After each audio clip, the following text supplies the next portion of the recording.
there's a powerful tool out there.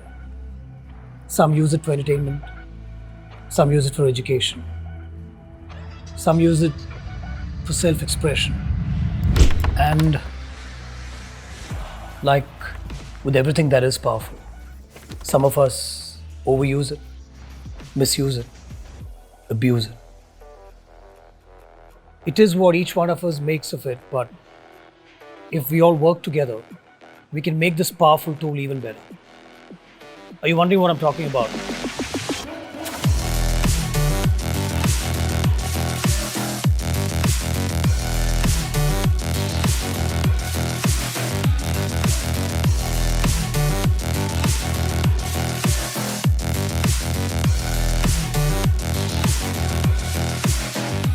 And if you still haven't guessed, I'm here to find out about a powerful tool that's become an indispensable part of our daily lives. I'm going to learn on how to use it better. Come along.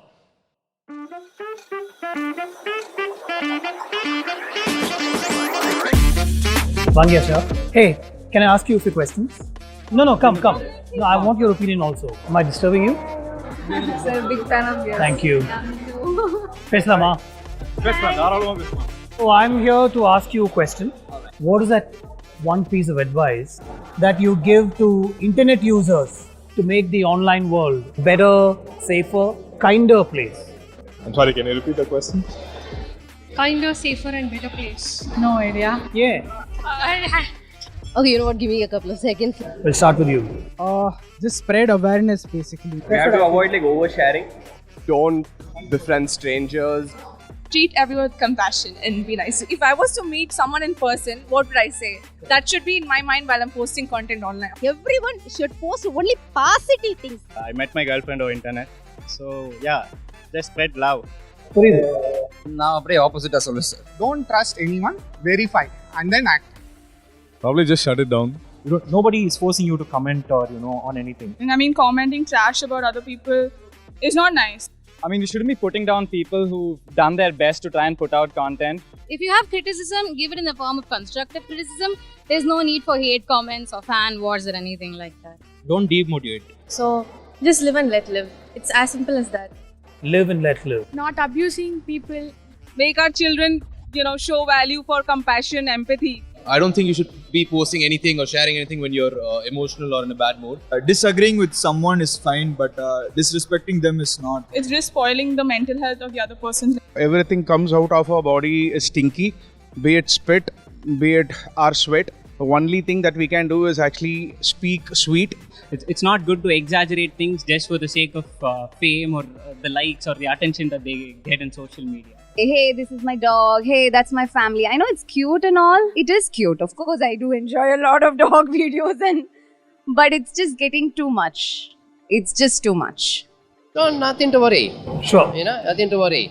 God is there, He will take care of you. To youngsters at large, I would definitely say that, don't be too vocal. Don't put out everything on social media. Don't keep on using your mobile for too long. Be out in the open more. Enjoy nature. We did it as a joke, but we lost the key. Don't misuse the freedom that we get. I feel it's a double-edged sword. They have to change within themselves. There's a Michael Jackson song saying, I need to change the man in the mirror. That's how it works. Super. Thank you. There was a lot to learn, a lot of insight, but nothing like talking to an expert. Let's find an expert. What advice would you give online and social media users to make the world, the online world, a kinder, better, safer place? We need to understand that social media is a sharp tool. Just like with any sharp tool, when we're not careful, we could end up causing harm to ourselves and to other people if we're not careful. So the advice, if you ask me, needs to be a reflective pause before you post something, before you like something, and before you comment on something, to see what is the impact I'm creating. Because though I may not intend harm, I could create harm. So I think that would be the advice I would give people. And I'm talking to... I'm Aarti. I'm a psychologist and author, and I've worked with young people for almost 2 decades now.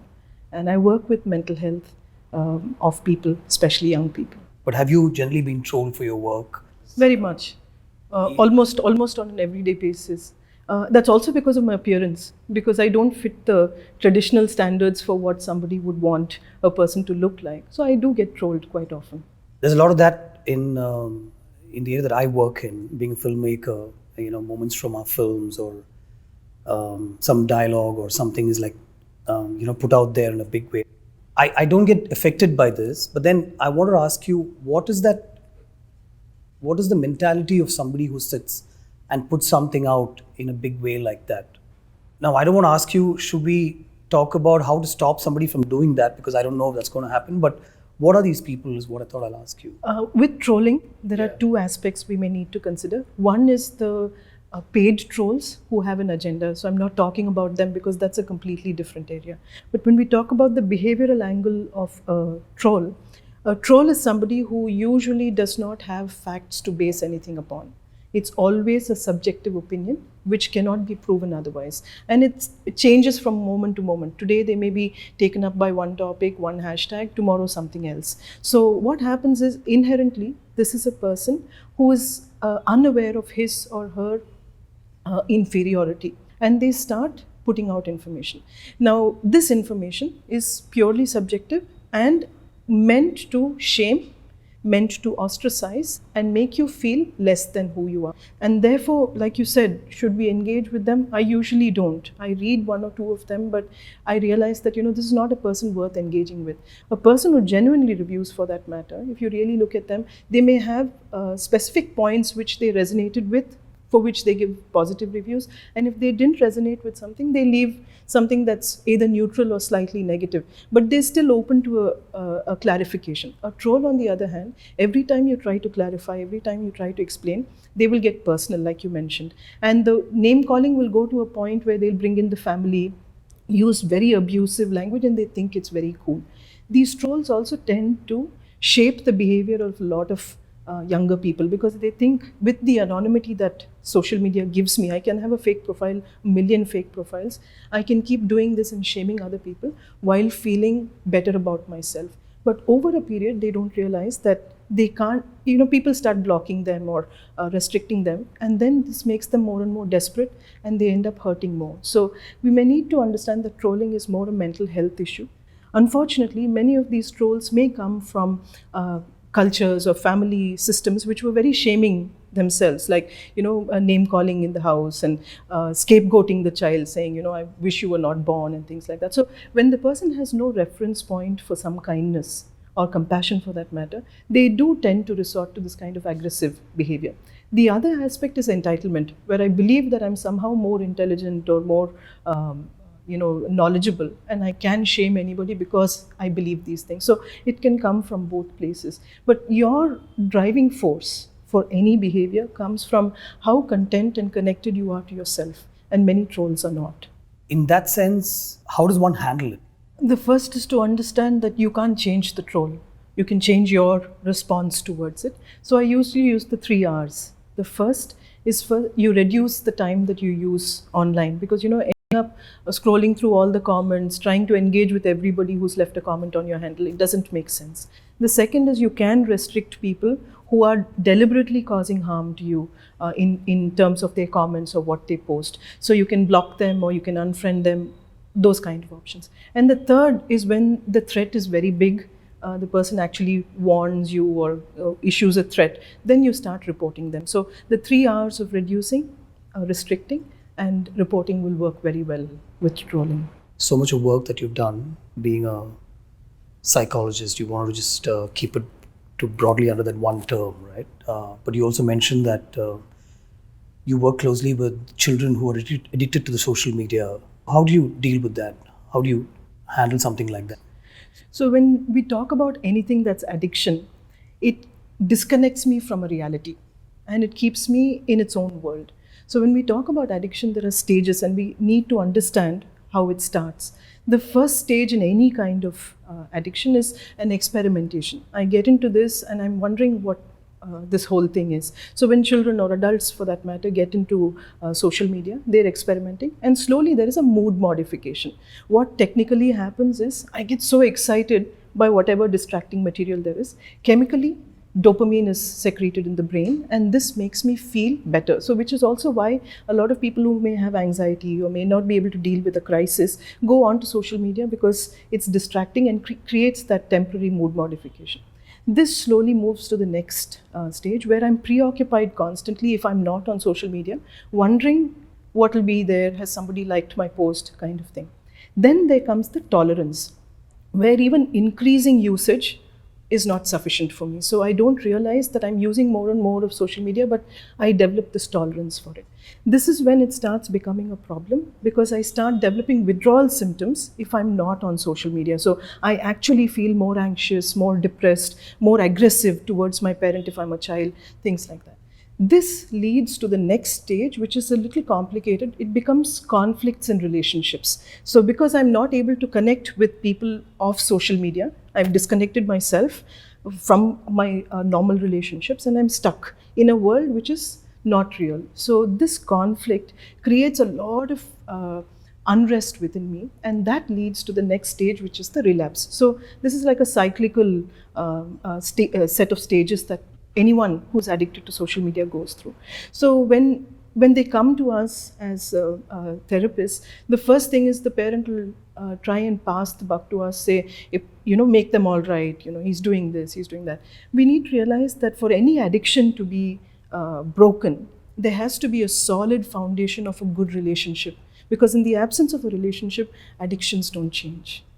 So it basically starts with the parents also, right, at home. I mean, we're all so much on our phones and gadgets, and kids pick it up from there. As parents, we literally hand over the tool, but are we aware as to what's happening with the tool in their hands, and how they're getting influenced and how they're influencing other people in good or bad ways?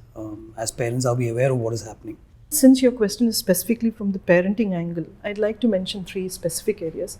One is for very young children. Below the age of 7, children thrive on relationships. So let's assume that you're agitated or anxious. If I also agitated and anxious, this becomes something out of hand. We call it dysregulation. But if you're anxious or out of control, and I remain calm, I'm able to co-regulate with you and help you reach this calm. And that's the core role of a parent. Unfortunately, because parents themselves are so agitated sometimes, they tend to, when the baby is crying for a feed or just crying, instead of picking up the baby and co-regulating, they're distracting the child with a screen. Now there are dangerous things that happen here. First is the screen is very small, and a baby whose oculomotor system, which is the eye muscles, are not yet developed to handle this technology, is constantly looking there. It cuts off a lot of auditory channels, input to the auditory channels, because of which children are developing delays in language and difficulties in learning. Now, these are being diagnosed by clinicians, but we need to realize that if you do not give a baby what it requires, a young child what it requires, which is play, affection, things like that, it is going to lead to a lot of gaps in normal development. So from the parenting angle, till the age of 7, if you can make it a rule to spend time co-regulating and being attuned with your baby or with your child, playing with them in gadget-free spaces, outdoor play and things, that would be the best thing. The second is after 7 years, it's very important to realize, and if you realize when I spoke about addiction, I said to change an addiction, you need to have a relationship. That relationship needs to be built. And it starts with what you can call a connection ritual.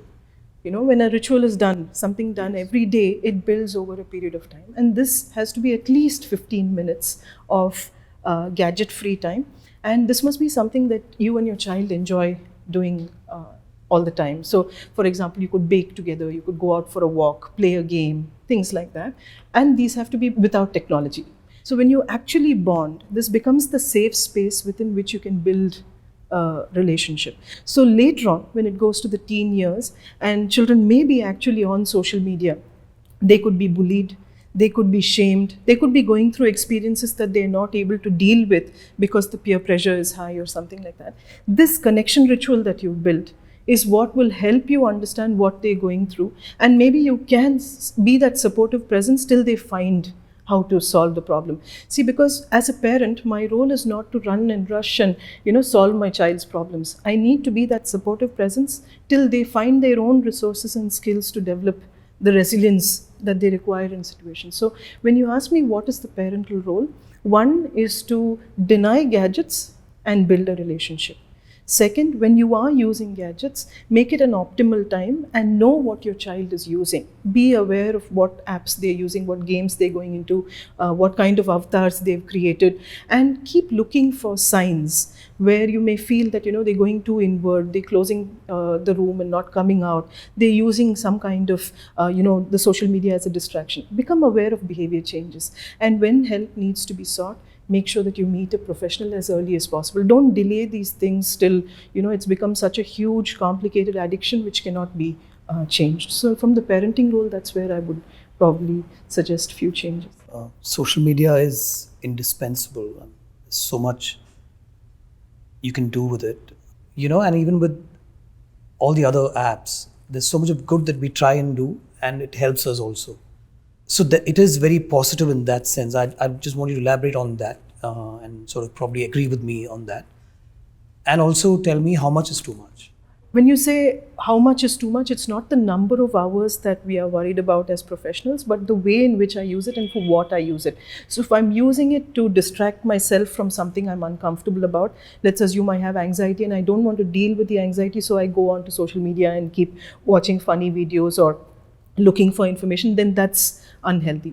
I don't have friendships. I'm not able to nurture friendships. I'm always in conflict with my intimate partner. I'm not able to get along with people. So I use social media to somehow believe I have 500 friends. Then that's a problem. So I may need to understand from where I start my usage of social media.